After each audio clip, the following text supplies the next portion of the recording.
Hi, John Haney for the Job Shopper. Let's face it, the person you need to impress the most during the job interview process is the manager you're going to be working for. They're the only ones who can say those magic words, "You're hired, when can you start?" From the hiring manager's perspective, they're looking to determine three things. First, are you capable of doing the job? Second, do you want to do this job? And third, will you fit in with the organization if I hire you to do this job? Now, there's not much I can do to help you demonstrate that you have the skills to do the job they're looking for. You either have the skills and experience a hiring manager is looking for, or you don't.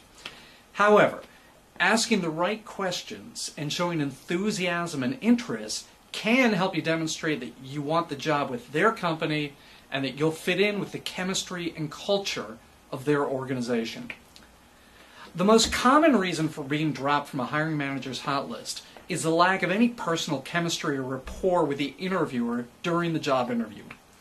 If their assessment is that you're qualified, but you simply wouldn't fit in with their team, you're not going to get a job offer. Most hiring managers believe that they have an intuitive sense of who will and won't perform well and fit in with the rest of their work group. However, most managers aren't formally trained to interview candidates, so they rely on personal intuition and subjective interpretation to select candidates. So your primary job during the interview with the hiring manager is to overcome their interview deficiencies and help them focus on how your unique skills can directly benefit the organization, convey your enthusiasm for the position, and engage the interview through thoughtful and astute questions. Now, you can start with a set of basic questions, including, can you explain the company's org chart? Can you give me a more detailed understanding of what my days might be like? What are the specific challenges that you're facing right now? What are the department's specific objectives for the next 3 months, 6 months, 1 year? And why is the position open? Now, these leading questions should open up a variety of avenues for you to ask more probing questions that will help you truly establish whether you're interested in the company.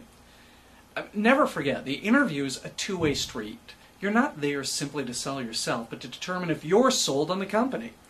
So some of the more probing questions could include, what are the things you'd like to see changed in your department, your division, your company?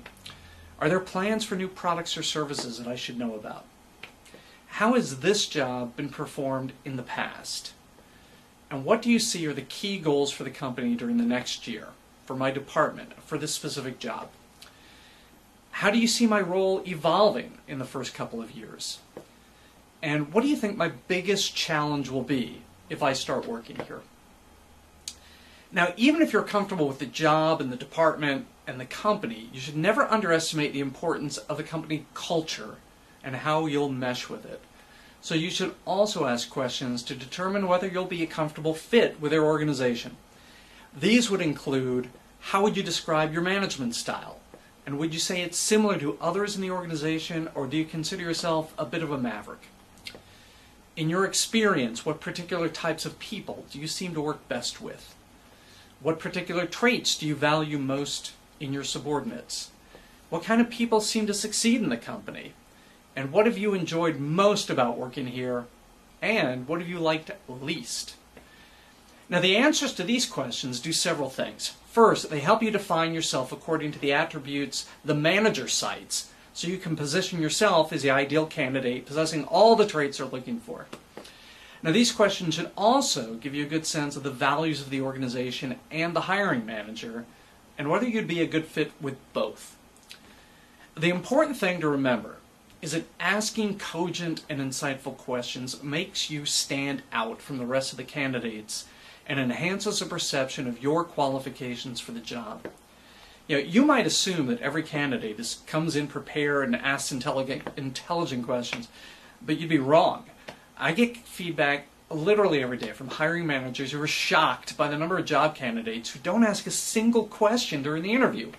And believe me, not one of them gets a job offer. By engaging in intelligent conversation with the interviewer, you'll separate yourself from the pack, you'll make a sterling impression, and hopefully you'll get the chance to answer one final question. When can you start?